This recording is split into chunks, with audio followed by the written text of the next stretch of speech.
نحمده ونستعينه ونستهديه ونستغفره ونعوذ بالله من شرور أنفسنا ومن سيئات أعمالنا من يهده الله فلا مضل له ومن يضلل فلا هادي له أشهد أن لا إله إلا الله وحده لا شريك له أشهد أن سيدنا محمدا عبده ورسوله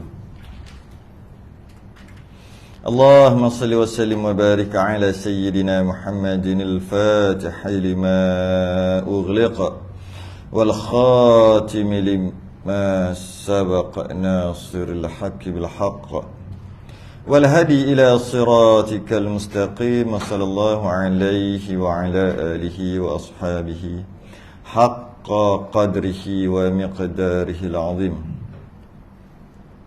اللهم نبر بالكتاب بصري وأتلق بلساني واشرح بصدري واستعمل به جسدي بحولك وقوتك فإنه لا حول ولا قوة إلا بك سبحانك لا علم لنا إلا ما علمتنا إنك أنت العليم الحكيم ولا حول ولا قوة إلا بالله العلي العظيم أما بعد Alhamdulillah, kita rafa'kan kesyukuran dan terima kasih kita kepada Allah Ta'ala. Sambung kitab Minhajus Salam pada muka surat 15 Rumi, bab pada menyatakan segala syarat sembahyang.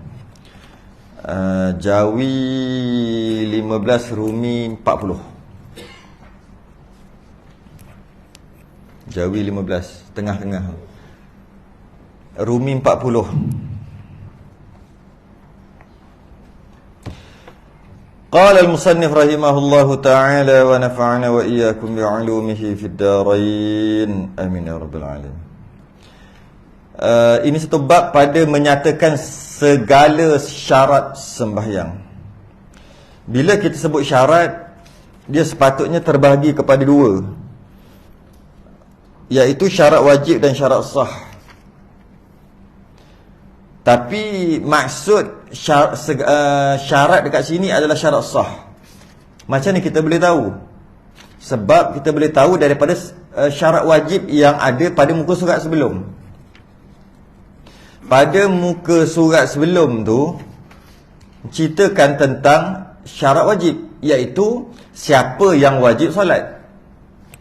Kemudian masuk pula pada muka surat seterusnya, pada menyatakan segala syarat sembahyang. Syarat apa? Syarat wajib ke syarat sah? Maknanya syarat sah walaupun tak sebut. Sebab kat belakang tu syarat wajib. Takkan syarat wajib lagi. Jadi syarat sah. Apa maksud syarat wajib? Maksud syarat wajib, ada perkara itu wajib sembahyang. Apa maksud syarat sah? Ada perkara itu sah sembahyang. Senang je. Syarat wajib, ada perkara itu. Apakah perkara itu? Islam, akil, baligh, suci, haid dan nifas. 4 syarat wajib. Islam, akil, baligh, suci, haid, nifas. Dia Islam, berakal, baligh dan tak ada haid, tak ada nifas, maka sah sembahyang dia. Kalau salah satu ni dia tak dia langgar, maka tak sah lah. Islam, akil, baligh tapi ada haid, tak sah. Islam, akil, baligh, haid tak ada tapi nifas ada, tak sah sembahyang. Berakal, baligh, tak ada haid, nifas tapi tak Islam, tak sah juga. Islam, tak ada akal, baligh, tak sah juga. Islam, ada akal, tak baligh. Tak baligh sah, cuma wajibnya tak wajib lah. Tak wajib solat.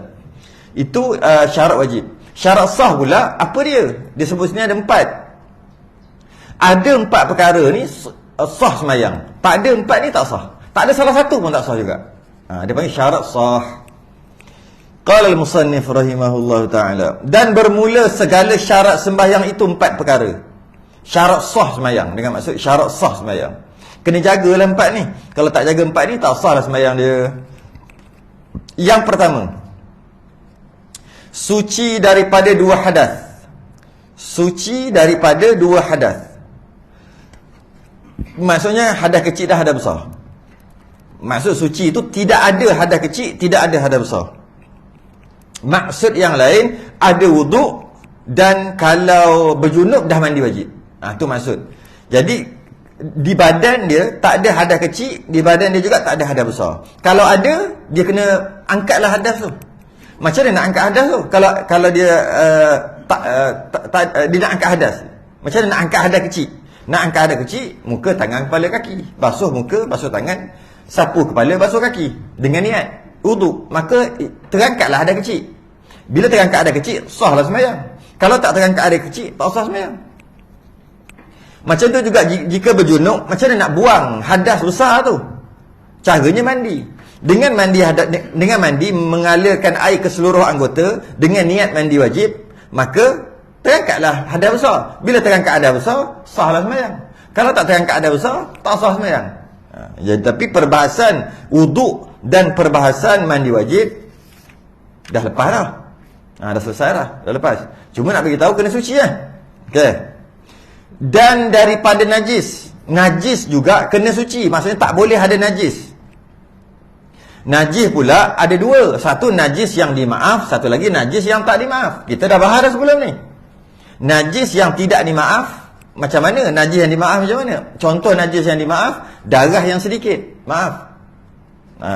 Contoh najis yang tidak dimaafkan, najis yang semua yang ada ni lah. Najis tai, air kencing dan sebagainya. Dan bab najis kita dah bahas sebelum ni. Jadi tak payahlah kita nak panjang lebar kan. Dah bahas dah sebelum ni. Ni muka surat 31 Rumi tu, bab pada menyatakan najis dan menghilangkan dia. Dah selesai dah. Jadi masa sembahyang tak boleh ada najis dekat badan. Dekat mana ni? Daripadanya pada tubuhnya. Tak boleh ada dekat tubuh. Tubuh tak boleh. Dan pakaian, bukan tubuh je, kat pakaian pun tak boleh ada juga.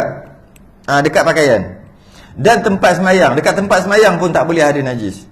Maksud tubuh badan kita lah, kulit ni, tubuh badan. Dan dalam tubuh juga dia ada sedikit gobek dia, zahir. Batin tubuh ada, tak apa. Batin tubuh ada najis, tak apa. Contohnya darah tu najis. Dalam badan kita ada darah. Kalau macam tu tak sah sembahyang. Tapi dia duduk batin. Batin tak apa. Dalam perut kita penuh dengan najis, dalam usus kita. Kalau kita nak kira, kita ada najis lah. Sah sembahyang? Sah, sebab dia duduk batin. Yang kata wajib suci ni daripada zahir tubuh. Zahir. Apa maksud zahir? Zahir luaran. Apa maksud luaran ni? Kalau hidung ni luar kat sini je, tak masuk dalam. Itu dari sudut secara umum. Tapi jika ianya berkaitan dengan najis, dalam hidung pun wajib cuci dengan najis, cuci daripada najis juga. Dalam mata pun wajib juga, dalam mulut pun wajib juga. Dari sudut mandi wajib, tak wajib masuk air dalam hidung, tak wajib masuk air dalam mulut, tak wajib masuk air dalam mata, tak wajib telinga tak adalah. Tak wajib. Dan dari sudut mandi wajib. Tapi jika dalam hidung ada tai, dalam mata ada tai, dalam hidung ada najis, memang ada tai pun dalam hidung, tai hidung. Tapi bukan kita maksud tu. Dalam hidung ada najis, dalam mata ada najis, dalam mulut ada najis. Maka memang bab mandi wajib settle, selesai. Tapi bab sembahyang tak sah. Jadi dalam bab solat, zahir tu tak boleh ada dalam lubang hidung, tak boleh ada najis. Yang sebut najis sungguh lah, bukan najis yang tai hidung, tai mata tu. Itu bukan najis. Dan kita pun dah bahas sebelum ni. Contohnya dalam mata dia ada najis. Macam mana boleh dalam mata ada najis? Orang dululah. Saya pernah cerita dulu kan, orang dulu kalau dia sakit merah mata, dia ambil air kencing dia titik dalam mata. Bila dulu tu? Dalam 100, 200, 300 tahun dulu. Masa tu tak ada aimor lagi. Tak ada. Habis nak macam mana? Nak pisik apa dalam mata? Dia ambil macam orkid kan, dia ada batang orkid dia kembung gitu kan. Saya nak sebut tak kerti je. Orkid kan dia kembung gitu kan. Kembung tu, batang dia tu. Potong dulu, pisik dalam mata. Orang dulu buat yang tu. Kalau dah tak ada macam mana, air kencing dia buat dalam mata untuk mengubati mata dia yang sakit lah, merah. Kenapa nak cerita ni? Ceritanya bila dia buat macam tu tak ada masalah. Mana ada ubat dia buat gitu tu. Jadi macam mana? Dia nak solat, dia wajib basuh biji mata. Sedangkan kan tak wajib basuh dalam mata kan batin. Tapi dalam bab najis wajib. Macam tu juga dalam hidung ada najis ke? Tak tahulah macam mana boleh ada najis dalam hidung. Dalam mulut ada najis ke? Contohnya darah ada dalam mulut, wajib koma sebelum sembahyang. Dari sudut mandi wajib memang tak perlu sampai ke dalam, sampai dalam hidung sebab dia batin. Tapi dalam bab sembahyang wajib disuci daripada najis. Itu tubuh. Pakaiannya yang dipakai, yang diletak atas badan ni, jubah ke baju ke apa semua, wajib suci daripada najis. Jadi kalau baju Melayu, dalam tu hati-hati sebab tak nampak ada 3 poket. Takut-takut ada najis. Najis apa ada tu? Mungkin ada sayap kelekatu, najis, tak sah sembahyang dia. Mungkin ada semut dalam ni. Maksud semut tu bangkai dia dah mati. Mungkin ada serangga-serangga yang dah mati, maka tak sah sembahyang. Itu adalah najis. Pakaian dan tempat sembahyang. Tempat sembahyang adalah apabila dia berdiri, dia sujud, dia duduk, berdiri, duduk dan sujud, kena badan dia di tempat itu. Itu nama tempat sembahyang. Kadang-kadang sejadah besar, tapi bukan semua sejadah tu tempat sembahyang, bukan. Besar je lah. Sebab tak semua kena badan kita. Ada yang tak kena. Yang tak kena tu tidak dipanggil tempat sembahyang. Yang nak suci adalah daripada tempat yang kena, lantai yang kena ketika kita bergerak sembahyang tu. Ketika kita berdiri, ketika kita duduk, ketika kita sujud. Masa tu, kalau ada tempat tu yang kena, itulah namanya tempat sembahyang. Dan tempat sembahyang tu lah tak boleh ada najis. Jadi maknanya, kalau kita sujud, bawah perut kita ni tak kena pun. Tak kena baju dan tak kena tubuh badan kita dan tak kena baju. Bawah perut bawah ni. Kan? Tak kena kan? Maka kalau ada tai kucing, tak ada masalah. Sebab apa? Sebab itu bukan tempat sembahyang. Tapi kita panggil tempat sembahyang lah tu. Tapi maksud di sini tempat sembahyang tu bukan. Tempat sembahyang yang bersentuh saja. Yang bersentuh. Jadi tak ada masalah. Walaupun dekat sejadah tu ada najis sekalipun, tak ada masalah. Dengan syarat, masa bergerak jangan sentuh. Jangan sentuh. Sebab yang bersentuh ketika bergerak, itulah yang dipanggilkan tempat sembahyang.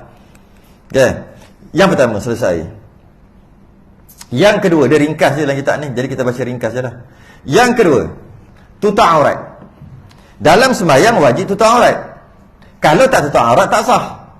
Yang tadi suci daripada hadas kecil, hadas besar. Kalau ada hadas kecil, hadas besar, tak sah sembahyang. Kena suci daripada najis. Kalau ada najis kat badan, tak sah sembahyang. Yang ini pula tutup aurat. Kalau tak tutup aurat, terbuka aurat, maka tak sah sembahyang. Kedua, tutup aurat daripada jihah atas tubuhnya. Arah, jihah tu arah. Daripada jihah, arah atas tubuhnya, atas. Daripada pihak atas, daripada arah atas. Maknanya pada atas dan keliling, keliling. Tepi lah keliling. Jadi tutup aurat ni daripada pihak, daripada arah atas dan sekeliling sahaja. Daripada bawah tak wajib tutup. Daripada bawah tak wajib tutup. Sebab tu kalau pakai kain, kalau betul lah tengok kat bawah, nampak aja aurat kita. Kalau kita rumah dulu kan ada lubang-lubang di antara papan-papan tu kan. Orang masuk ke bawah rumah, orang tengok nampak aurat. Adakah kita nak sembahyang wajib tutup? Tak wajib. Yang wajib tutup daripada atas dan tepi sahaja. Itu yang wajib tutup. Daripada pihak atas, jihah atas, atas tubuhnya dan keliling. Keliling tu biasalah keliling. Keliling. Wajib tutup. Dan hati-hati bagi orang lelaki lah. Orang perempuan dia pakai kain telekung, tak ada masalah sangat. Orang perempuan dia masalah lain. Orang lelaki masalah dia bila dia pakai baju, pakai jubah, pakai apa-apa, dalam ni pakai kain atau pakai seluar, ataupun tak pakai apa kalau pakai jubah. Jadi jika terbuka macam ni, maka sembahyang dia tak sah. Jika dia tak pakai apa kat dalam, bentar-bentar pakai jubah, tak pakai apa. Ataupun dia pakai seluar, tapi seluar tu bawah pusat. Ataupun dia pakai kain, tapi kain tu bawah pusat. Dan dia tak kancing, dia macam ni, terbuka macam ni, maka sembahyang dia tak sah. Lelaki. Kenapa? Sebab nampak kan kat atas. Bukan kira orang nampak atau orang tak nampak, terbuka kan kat atas. Ya, terbuka ikut atas ni, maka tak sah. Cara nak selesai macam mana? Kancing, betul? Ataupun tak nak kancing, ambil seluar, tarik naik atas pusat. Selesai. Tu cara. Kalau tidak, tak sah. Jadi hati-hati. Kita pakai biasa pakai dua. Pakai dua, satu baju, satu seluar, satu baju, satu kain. Kita pakai dua. Maka hati-hati ni kancing. Kalau tak nak kancing pun, pastikan kain kita ataupun seluar kita atas pada pusat. Jika tidak, masih kita bergerak, dia begitu buka sikit, maka tak sah sembahyang. Sebab dia pihak atas. Bagi orang perempuan pula, masalah lain pula. Bila dia pakai dua, satu kain, satu telekung atas, satu kain bawah. Ketika dia bergerak, kain tu ke depan, kain telekung ni. jika ke depan boleh dilihat dari pihak begini. Walaupun tak ada orang tengok, tapi kalau nak tengok boleh dilihat. Dan dalam dia tak pakai apa-apa. Kalau dia pakai t-shirt pun masih lagi boleh nampak. Belah-belah ini nampak. Kalau tengok kat sini sebab kain itu ke depan, maka tak sah sembahyang juga. Jadi yang terbaik, belilah kain telekom, sarung ke atas straight sampai ke bawah. Dia bukan dua, dia satu. Ada kan? Straight. Sama ada yang keluar tangan lagi. Boleh keluar tangan dia dua. Ada yang tak ada tangan, tak kisah lah. Tapi yang keluar tangan tu nampak pelik sikit. Dah lah ada kain straight, betul keluar tangan ada dua. Boleh tempat keluar tangan. Tak keluar tangan ke, keluar tangan ke, tak keluar tangan tak kisah. Yang penting daripada atas straight ke bawah. Maka mudahlah situ. Habis tu tak boleh ke pakai dua yang macam jadi? Boleh. Tapi gerakan tu jangan duduk tolak sangat kain telekom tu. Ataupun pakai elok-elok kat dalam. Ini yang dalam tu. Okey. Kemeja pun sama. Kemeja pun. Kemeja macam mana? Kemeja. Collar pun besar juga. Besar macam ni. Jadi maknanya kena ni juga. Ataupun tarik naik atas lah. Tarik seluar naik atas. Besar. Sebab dia sini, lepas tu kat bawah dia kat sini kan. Dia macam ni kan. Begini. Agak besar juga. Agak besar. Tu lah. Jadi pakai seluar ketat-ketat sikit, tarik atas. Ataupun kancing. Kalau kancing dah saya nampak smart sangat tau. Macam orang pakai tie tu kan. Macam tu cantik lah. Takkan semayang pakai tie. Hati-hati lah. Kat situ kena hati-hati. Jaga betul. Sebab sia-sia semayang tapi tak sah. Kau tepi tak? Kau ni. Kau ni tak apa. Kau ni tak apa. Oh, sampai ke bawah macam meja dia. Sama. Kalau masih dia bergerak tu terbuka, batal lah. Masih dia bergerak tu dia terbuka begini ya. Kan? Dia kena buka ini. Batal. Kalau dia pakai di bawah pusat, dia pakai baju tu straight, ada butang-butang sampai ke bawah. Dia pakai pula baju atau dia pakai pula seluar atau kain bawah pusat. Masih dia buat tertik-tertik tu okey lagi. Bila dia gerak-gerak sikit, dia pula pakai yang jenis fit. Kan ada kan baju jenis fit kan? Tertarik gini. Nampak? Lebih kadar tamakninah, betul. Kadar tamakninah mudah kata lebih 2 saat ke atas. Jika terdedah tu. Kalau buka tutup. Buka yang bawah lah kot. Yang atas tak ada masalah. Bawah. Dekat bawah pusat tu ataupun dekat pusat tu. Buka, tutup. Tu tak apa. Dia tak boleh lebih kadar tamakninah atau mudah kata tak boleh lebih 2 saat. 1, 2. Betul. Tapi biasanya dia tutup cepat-cepat. Tak tahu lah. Tengok macam mana. Tutup cepat-cepat ke? Tapi jangan lama. Kalau lama lebih 2 saat, dia panggil lebih kadar tamakninah. Betul lah. Itu pun kalau terbuka tu dekat bawah pusat tu. Kalau kat atas ni tak ada masalah. Kat tepi. Jaga tu. Sayang kalau sayang apa? Kalau tak sah semayang, sayang sangat-sangat. Rajin semayang tapi tak sah. Rugi. Jaga kat situ. Yang nak detail lagi kena kita tebal sikitlah.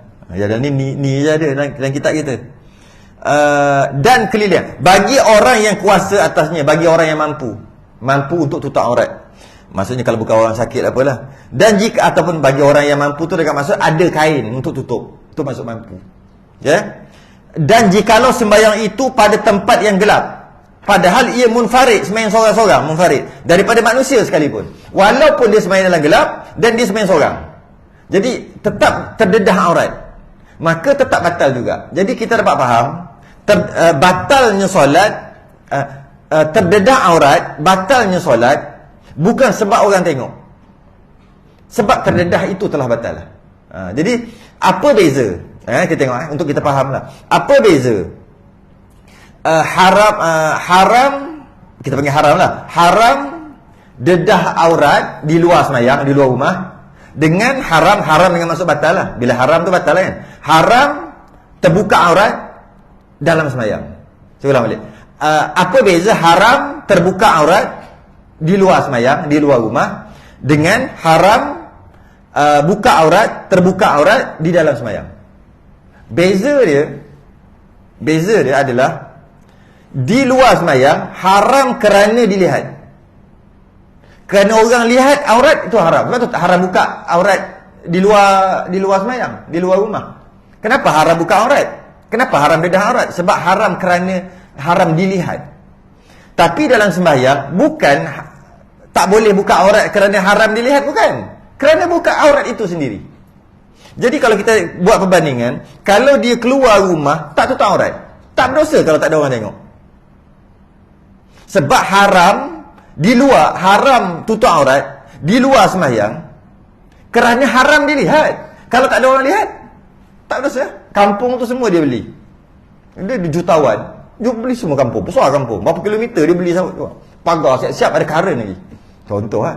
Lepas tu dia keluar rumah telanjang. Boleh? Boleh. Malu kat burung lah. Burung atas. Tentulah malu kat burung-burung. Itu je lah. Tapi tak berdosa, tak berdosa. Kenapa pula? Kan keluar rumah kena tutup aurat. Kejap. Keluar rumah, wajib tutup aurat kerana haram dilihat. Kalau tak ada orang lihat, boleh je dedah aurat. Okay. Tapi dalam sembahyang beza. Dalam sembahyang, tak boleh dedah aurat kerana tak boleh dedah aurat. Tak kisahlah orang tengok ke orang tak tengok. Sebab tu dia bagi contoh ni. Jikalau sembahyang ia pada tempat yang gelap, malah bukan orang tak nampak, dia pun tak nampak aurat dia. Dia dah sembahyang seorang, dalam bilik seorang-seorang, dalam gelap, dia pun tak nampak aurat dia dan aurat dia terbuka, tetap tak sah juga. Kenapa pula? Sebab dalam sembahyang haram tak boleh buka aurat kerana tak boleh buka aurat. Contoh, ada dua orang dalam satu bilik gelap, tak nampak, gelap gelita, dua-dua telanjang, tak haram. Dalam satu bilik gelap, tak nampak apa-apa, dua telanjang, tak haram. Mana boleh dedah aurat dekat orang? Haram kerana wajib tutup aurat kerana haram dilihat, tapi tak nampak gelap gelita, maka duduklah dua dalam bilik dua-dua orang. Tak haram. Tak haram. Sebab apa?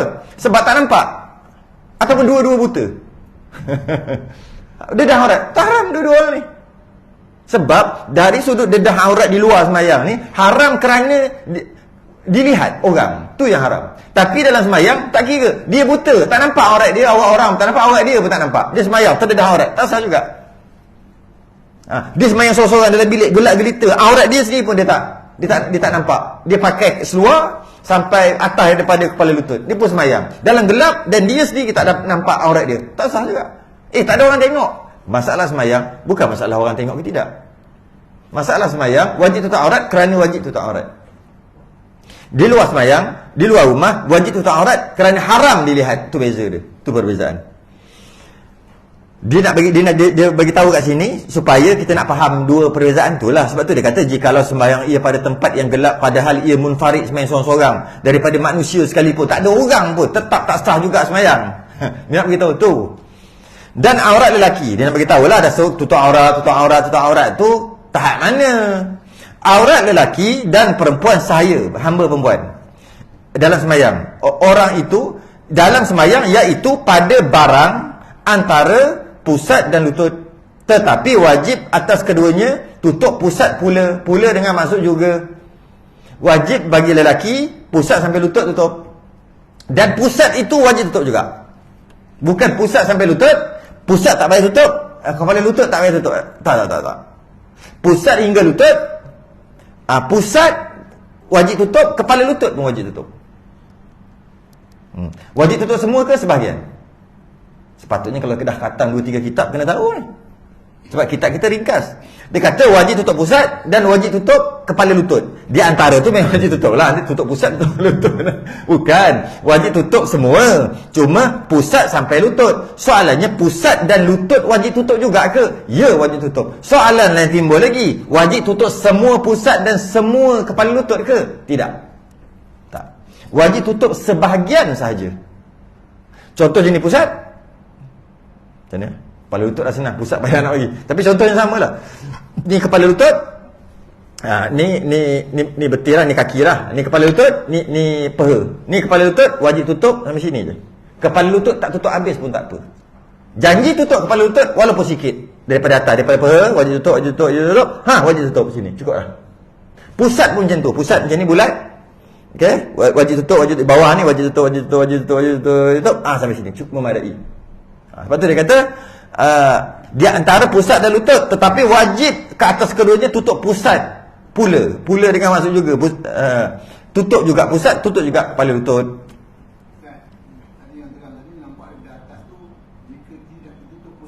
Jika pakai baju atau kain di bawah pusat, ialah tidak tertutup pusat lah. pakai seluar atau kain tu bawah, nampaklah pusat kan. Kalau tengok nampak, tapi tak ada orang intai pun, tak kisahlah ada orang intai tak ada intai. Kalau tengok, kalau intai nampak tak salah. Tu yang tadi kita dah lepas dah tu, lambat.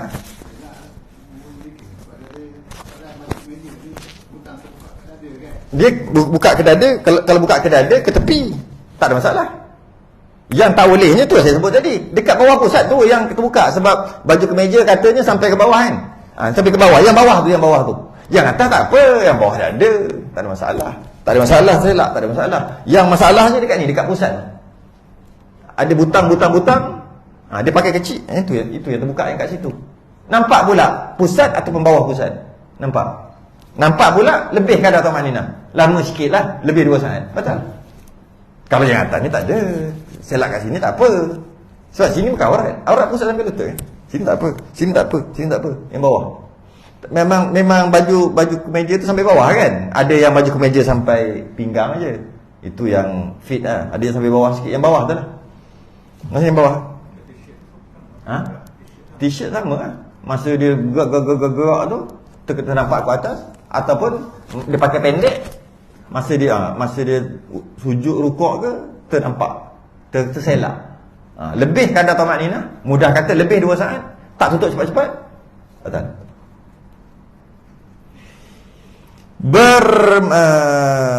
Okey, ini bagi lelaki. Bagi perempuan hamba pun sama. Hamba sembahyang, hamba sahaya lah, pusat sampai lutut juga. Hamba perempuan, pusat sampai lutut. Tapi sebab tak ada hamba, kita skip lah. Dan bermula aurat orang perempuan yang merdeka dengan sempurna. Aurat orang perempuan merdeka. Tadi perempuan hamba pusat sampai lutut. Sembahyang dia tutup pusat sampai lutut aja, macam lelaki lah. Tapi aurat orang perempuan yang merdeka, kita lah sekarang semua, kebanyakan kita ni, semualah kita ni, perempuan yang merdeka dengan sempurna merdekanya itu, iaitu sekalian tubuh melainkan mukanya dan 2 tapak tangannya jika ada ia dalam sembahyang. Jika dalam sembahyang, yang boleh nampak, boleh terdedah sini dan muka sahaja. Yang lain tak boleh dedah. Terdedah yang lain, ternampak yang lain, batas sembahyang. Berapa lama terdedah? Kadar saat tadilah, kadar tamakninah ke atas. 2 saat ke atas terdedah, tak tutup cepat-cepat. Betul. Kalau tutup cepat-cepat, okey. Tapi 2 saat tu laju kena tutup. Tak sempat kadang-kadang. Okey. Itu bagi perempuan. Jadi perempuan yang terselak, hati-hati lah, tutup cepat-cepat. Sebab mungkin sebab kipas ke kan, angin ke. Yang boleh muka ni saja yang boleh dedah. Tapi ini apa ni? Ini adalah aurat sembahyang. Aurat di luar sembahyang pula, dia kata, dan jika ia di luar sembahyang, maka iaitu sekalian tubuhnya itu aurat. Ini cantik kita. Ni rare ni, jarang, susah nak cari. Di luar sembahyang, aurat perempuan seluruh tubuh, muka dengan tangan pun termasuk. Habis kata muka dengan tangan, itu aurat sembahyang. Tengok ni. Dan jika ia di luar sembahyang, maka iaitu sekalian tubuhnya itu aurat. Sekalian, semua. Apa maksud aurat? Haram dilihat. Aurat ada 2. Satu, aurat yang wajib ditutup. Yang kedua, aurat yang haram dilihat. Ada 2. Aurat yang wajib ditutup, kenapa wajib tutup? Kerana haram dilihat. Aurat yang haram dilihat, iya ke? Walaupun tak wajib ditutup, boleh ke pening. Aurat ada 2. Aurat yang wajib ditutup, 1. Yang kedua, aurat yang haram dilihat, 2 ada. Aurat yang wajib ditutup kerana haram dilihat. Aurat yang haram dilihat walaupun tak wajib ditutup. Boleh? Simple itu bab aurat je pun. Amboi, darjah 3 dah mengaji bab aurat. Aurat, tapi tak dalam ngaji macam ni ya. Aurat ada 2. Satu, aurat wajib ditutup. Wajib ditutup. Yang kedua, aurat yang haram dilihat walaupun tak wajib ditutup. Gitulah kot. Baru tak pening sangat. Saya kurangkan sikit maklumat kat situ. Aurat yang wajib ditutup, titik, 1. Aurat yang haram dilihat tapi tak wajib tutup. Apakah aurat yang haram dilihat tapi tak wajib ditutup? Muka dengan tangan perempuan lah. Habis yang selain daripada muka dengan tangan, itu memang aurat sungguh dah haram dah. Itu tak payah sembang lah. Itu memang wajib ditutup sebab haram dilihat. Habis muka dengan tangan tak wajib tutup, tak wajib tutup. Tapi haram dilihat, haram. Kecuali 6 perkara je. Tu kena bab lain lah. 6 perkara je boleh tengok. Bila ada hal, ada kerja, ada, bukan tengok saja-saja. Kalau ada perempuan lalu tengok saja-saja. Tak ada sebab, haram. Sebab aurat. Tengok muka, muka aurat. Tengok tangan, tangan ni, tangan aurat. Kecuali ada 6 kan, masa nak jual beli, nak bersaksian, adalah beberapa 6 perkara tu kena bab lain lah. Cuma nak beritahu, kalau tengok saja-saja haram. Sebab apa? Aurat seluruh tubuh. Lelaki pun sama. Lelaki pusat sampai lutut. Itu aurat apa tu? Itu aurat dalam semayang. Aurat di luar semayang seluruh tubuh juga. Lelaki pun seluruh tubuh. Ya, takkan nak pakai pordah kot? Bukan. Aurat dia seluruh tubuh, tapi tak wajib tutup. Habis tu apa? Aurat yang haram dilihat, bukan aurat yang wajib ditutup. Betul kata dua tadi. Yang pertama aurat yang wajib ditutup. Walaupun yang pertama aurat yang wajib ditutup kerana haram dilihat. Yang kedua aurat yang haram dilihat walaupun tak wajib ditutup. Yang nak bincang ni aurat yang haram dilihat walaupun tak wajib ditutup. Seluruh tubuh orang lelaki. Biji mata dia juga haram kata Imam Nawawi. Biji mata orang lelaki haram, orang perempuan tengoklah dia ni. Kalau lelaki dengan lelaki pusat sampai lutut. Perempuan tengok lelaki, biji mata dia tengok tanpa ada alasan, tanpa ada sebab, haram. Hanya 6 perkara saja. 6. Masa nak belajar kan, nak belajar nak ngaji takkan tak boleh tengok kot. Masa nak jual beli, masa nak menikah, nak apa, nak itulah, nak meminang. Masa ada sesuatu yang perlu dibagi tahu, perlu dicakap, ada sebab lah. Dia tak boleh tengok saja-saja. Jadi lelaki pun sama lah. Tak boleh lah perempuan suka-suka tengok lelaki tanpa alasan, tanpa sebab. Tak boleh, haram. Walaupun muka. Dan barang siapa lemah ia daripada menutup aurat, tak mampu nak tutup aurat dalam sembahyang, maka sembahyang ia hal keadaannya bertelanjang. Bukan bertelanjang, maksudnya kalau tak mampu nak tutup aurat, langsung tak ada kain, tak ada apa, sembahyang telanjang. Kalau ada sikit kain, pakai sikit yang tu. Kalau ada baju, masa nak sembahyang, masa sebelum sembahyang, pakai baju. Katalah baju je ada, pakai baju. Ketika bukan sembahyang, ketika sembahyang, ambil baju buat seluar. Masuklah apa, tangan tu kan, masuk ke bawah, ikatlah. Macam tu kena buat. Mana boleh pakai baju tapi tapi aurat kat bawah terbuka. Taklah, pakailah, tutup yang mana mampu. Jadi janganlah kata baju jadi seluar tak ada, jadi sembahyang terkotak kanting tu. Mana boleh. Habis tu macam mana? Ambil baju tu, lengan baju tu, jadikan dia lengan seluar. Angkat, betul ikat, betul sembahyang. Habis sembahyang buka balik. Macam tu lah. Wajib. Kalau tak ada apa-apa, wajib sembahyang telanjang. Tapi kalau tak ada apa-apa juga, boleh ambil, paling kurang sekali boleh ambil selut, letak kat badan. Letak kat badan, sehingga tak nampak warna kulit, maka sah sembahyang. Ini pun kena tengok kitab panjang-panjang lah kalau perbahasan ni panjang ni.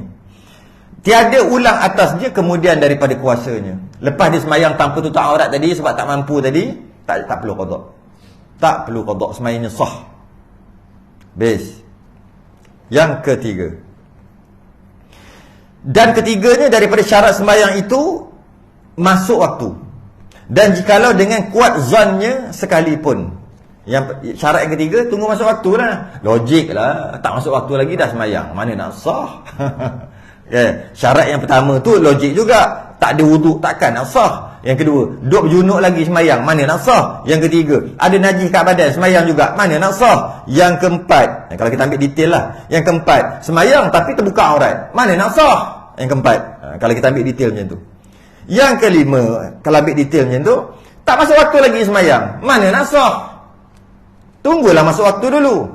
Cuma masuk waktu ni dia kata, jikalau dengan kuat zannya sekalipun, inna salata kanat 'alal mu'minina kitaban mawquta. Sesungguhnya sembahyang itu adalah fardu, adalah wajib yang telah ditentukan waktunya bagi orang yang beriman. Jadi tak boleh sembahyang suka-suka lah.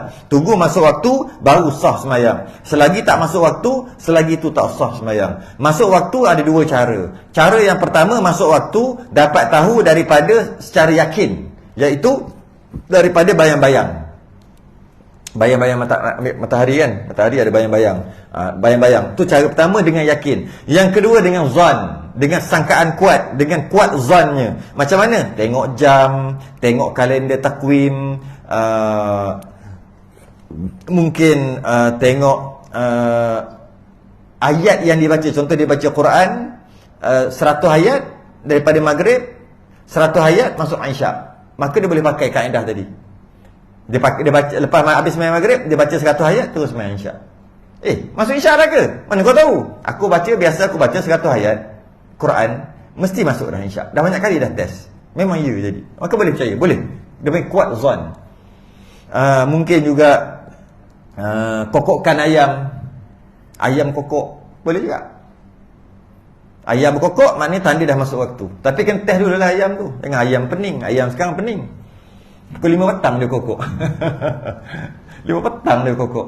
Pening tak? Tak boleh kan tu. Ni ayam betul lah. Ayam orang dulu kan. Ayam dulu betul. Dia kokok tu kita tahu dah. Lepas dia berkokok, tak lama lepas tu masuk subuh. Ayam dulu. Sebab dia tengok malaikat naik.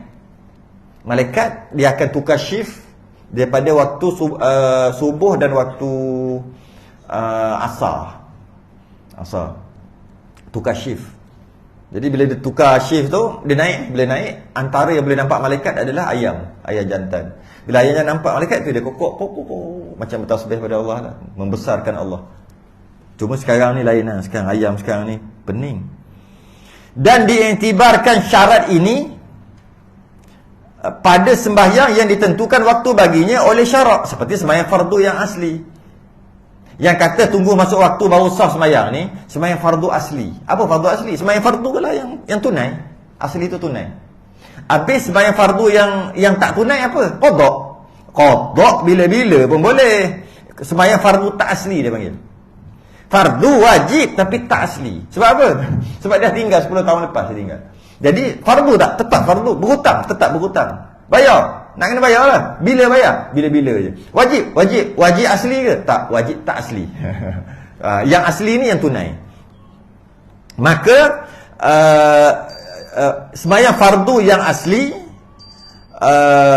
wajib tunggu masuk zuhur baru sah sembahyang zuhur, masuk asar baru sah sembahyang asar, masuk maghrib baru sah sembahyang maghrib, masuk isyak baru sah sembahyang isyak, masuk subuh baru sah sembahyang subuh. Kalau tidak tak sah. Dan segala yang mengikut baginya, dan segala yang ikut sembahyang fardu tadi. Contohnya qabliyah ba'diyah. Dah masuk waktu baru boleh qabliyah. Itu yang mengikut. Dah habis sembahyang fardu, barulah lepas habis sembahyang fardu barulah ada sembahyang ba'diyah.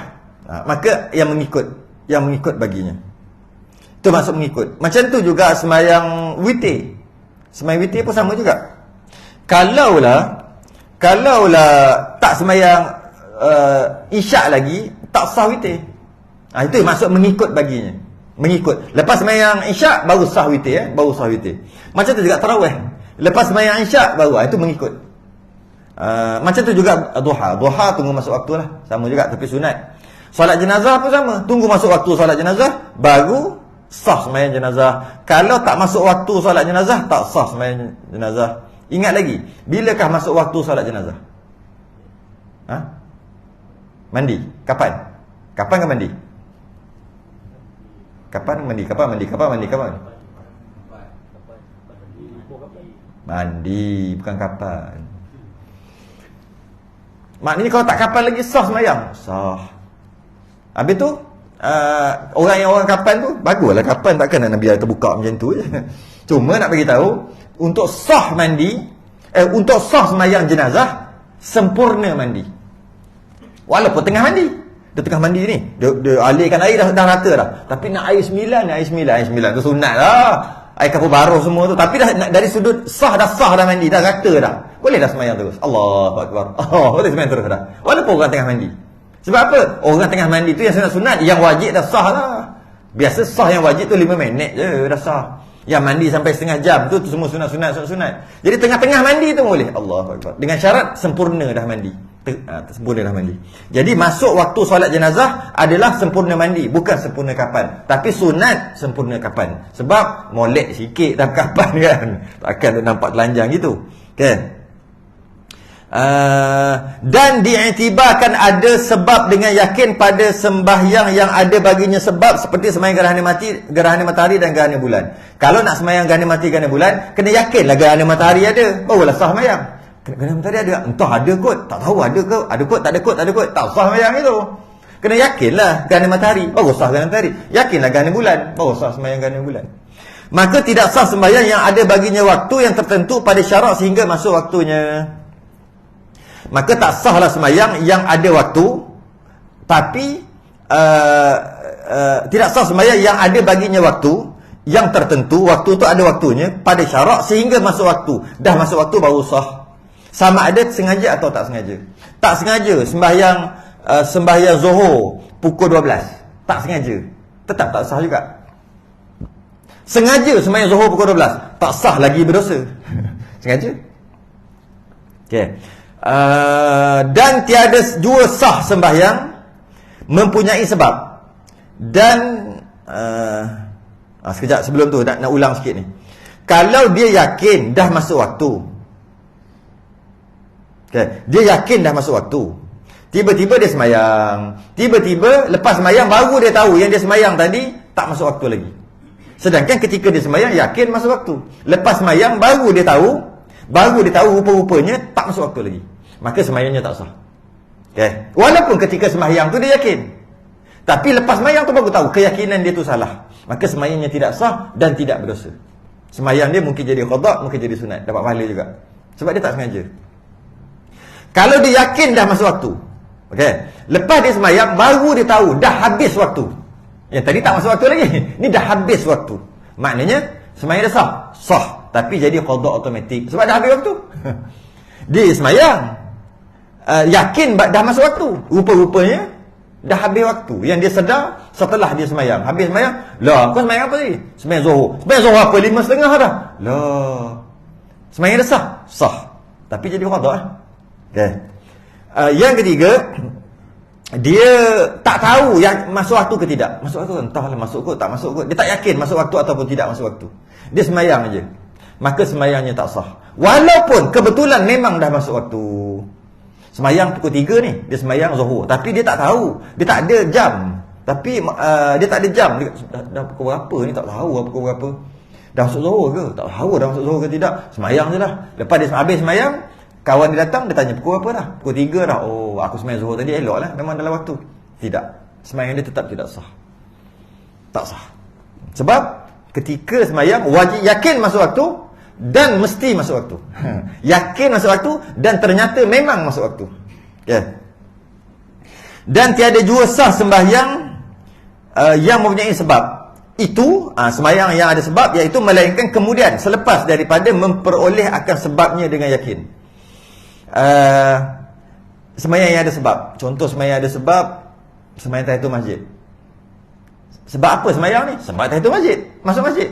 Kenapa sembahyang ni? Sebab ambil wuduk tadi. Itu sebab. Sembahyang sunat lah, sembahyang fardu tak ada. Sembahyang fardu semua wajib. Jadi kalaulah dia kata tidak sah sembahyang yang mempunyai sebab, tadilah dua sembahyang tadi kan ada sebab, melainkan kemudian, yakni selepas daripada memperoleh akan sebabnya dengan yakin. Dia masuk dekat luar masjid, luar pintu pagar masjid, tapi orang penuh. Dia pun sembahyang Allahu Akbar kat luar, sebab dah penuh, nak macam mana? Buat apa ni? Sembahyang tahiyatul masjid. Tak sah. Sebab apa? Sebab tak sampai sebab lagi. Sebab apa kau sembahyang ni? Sebab masuk masjid. Dah masuk ke belum? Belum. Kenapa tak masuk? Tak boleh masuk.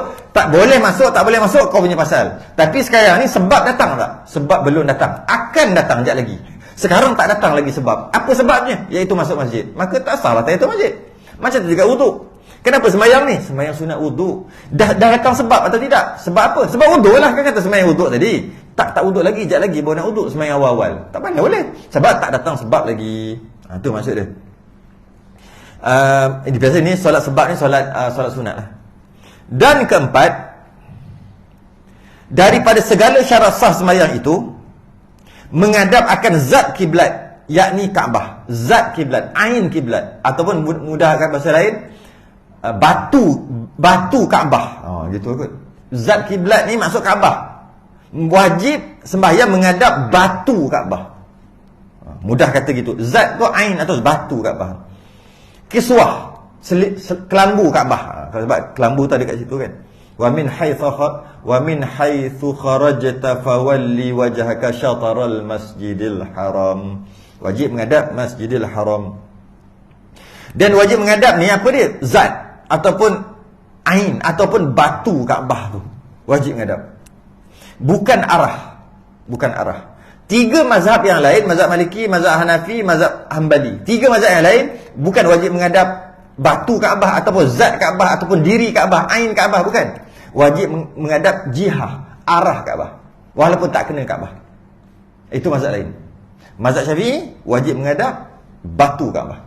Cuma jauh tu nak menghadap macam mana? Dengan yakin pula tu. Dia kata dengan yakin. Macam mana ni? Yakni yakin pada tempat yang hampir dengan dia. Kalau dekat yakinlah. Kaabah. Maka wajib menghadap batu Kaabah tadi dengan yakin. Sebab apa? Sebab dekat. Tu wajib menghadap dengan Kaabah dengan yakin. Habis kalau jauh? Kalau jauh, ni. Dan dengan zon pada tempat yang jauh daripadanya. Dengan zon, dengan sangkaan kuat aja. Tak perlu sampai tahap yakin. Hanya tahap zon. Zon ni sangkaan kuat. Iaitu macam mana sangkaan kuat ni? Mungkin kita menghadap lah. Bukan yakin. Kalau yakin, macam mana yakin? Tak, kalau nak yakin juga kat sini.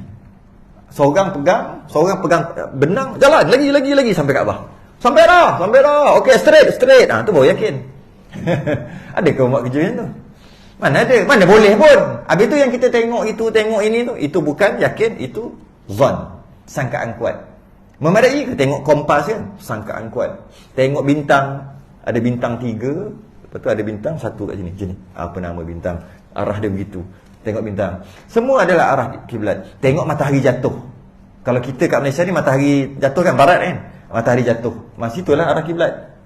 Tengok apa lagi. Buatlah apa-apa pun semua dia panggil zon, sangkaan kuat. Yakin ke? Melayu panggil yakin dah. Tapi istilah syarak tu bukan yakin. Itu sangkaan kuat. Tak yakin pun. Yakin ukur betul-betul lah straight.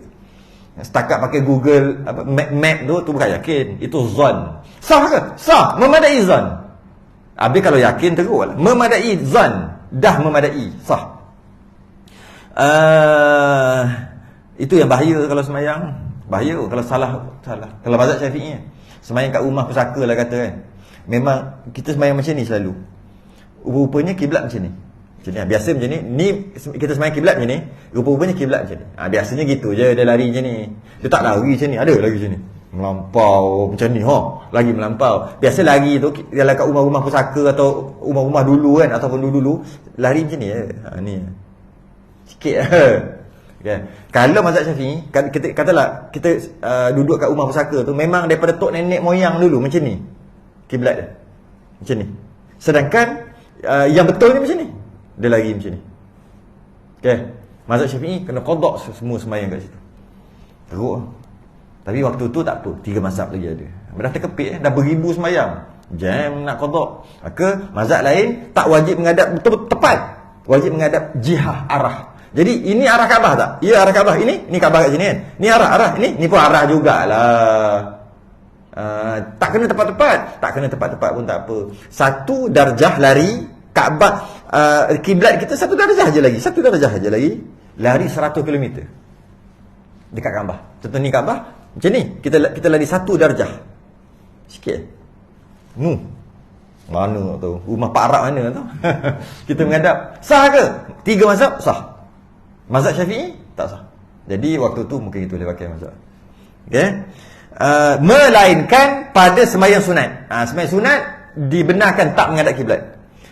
Ini sunat macam mana? Sunat sekarang tak boleh. Sunat yang mana? Sunat dalam perjalanan. Dalam kenderaan nak sembahyang sunat, waktu tu tak wajib menghadap kiblat. Naik motor ke, naik kereta ke, boleh sembahyang sunat, boleh. Tak wajib menghadap kiblat. Sebab sembahyang sunat dalam perjalanan. Kalau sembahyang sunat bukan dalam perjalanan, wajib menghadap kiblat. Yang dalam, apa maksud dalam perjalanan? Musafir. Bukan, maksudnya atas unta, atas kuda, atas motor, atas kereta, atas lori, atas kapal terbang, atas kereta api. Kan? Maka sembahyang sunat tak wajib menghadap kiblat. Dan sembahyang di dalam sangat ketakutan. Syiddatul khauf. Ketika perang kan takut. Kita perang takut, maka masa tu macam mana nak pegang nak sembahyang kalau Allahu Akbar kena tembak. Jadi tak ada kiblat dah. Ini pun detailnya panjang, detail sembahyang syiddatul khauf ni. Sembahyang dalam ketakutan ni macam banyak perbahasan ni, tapi kena tengok kitab tebal lah. Kitab kita tak ada, tak baca. Okey. Wallahu a'lam. Orang lelaki bukan aurat orang lelaki yang wajib ditutup pusat sampai lutut. Itu aurat lelaki secara umum. Untuk kalau lelaki dengan lelaki dengan mahram, lelaki dengan perempuan yang boleh kahwin, yang wajib ditutup adalah seluruh tubuh kecuali anggota kerja. Aurat lelaki dia detail dia, lelaki dengan perempuan boleh kahwin, kan? Aurat lelaki ni wajib tutup seluruh tubuh kecuali anggota kerja. Apa maksud anggota kerja? Lengan ni ke bawah boleh buka, leher ke atas boleh buka, bawah kepala lutut ni ke bawah boleh buka. Tapi badan wajib tutup. Wajib tutup. Walaupun pusat sampai lutut itu aurat semayang. Itu dari sudut wajib ditutup. Yang haram dilihat lain. Yang haram dilihat perempuan yang lihat. Ni lihat muka pun haram, muka lelaki. Tengok aja, perempuan tengok. Haram. Habis tu tak wajib tutup, tak wajib tutup. Yang wajib tutup badan. Ni sini badan sampai kepala lutut bawah ni. Bawah kepala lutut sikit lah. Itu boleh, bawah kepala lutut boleh dedah. Ni boleh? Boleh. Tu dari sudut wajib tutup. Bukan dari sudut boleh tengok ke tak boleh tengok. Kita kata, kalau dah tak wajib tutup, bolehlah tengok. Tak. Siapa kata gitu? Tak wajib tutup kan tangan ni. Lelaki kan tak wajib tutup. Nak kerja, nak tutup macam mana? Tak wajib tutup. Ya tak wajib tutup. Macam tu bolehlah tengok. Tak ada. Tak wajib tutup, tak ada kena-mengena kan boleh tengok atau tak boleh tengok. Tapi yang masalah faham gitu. Kata kalau dah tak wajib tutup, bolehlah tengok. Orang perempuan tak wajib tutup muka, boleh tengok? Tengok, klik. Boleh? Haram. Mana boleh? Apa tengok? Wajib tutup muka? Tak wajib. Biji mata pun haram, kata Imam Nawawi. Biji mata lelaki pun perempuan haram tengok. Biji mata ni. Secara umumnya gitulah. Habis tu macam mana? Susah lah, memang susah. Kena jaga. Okey, habis. Pada menyatakan segala rukun sembahyang. Wallahu a'lam. Saya tasbih kafarah dan suratul subhanakallah. Asyhadu an la ilaha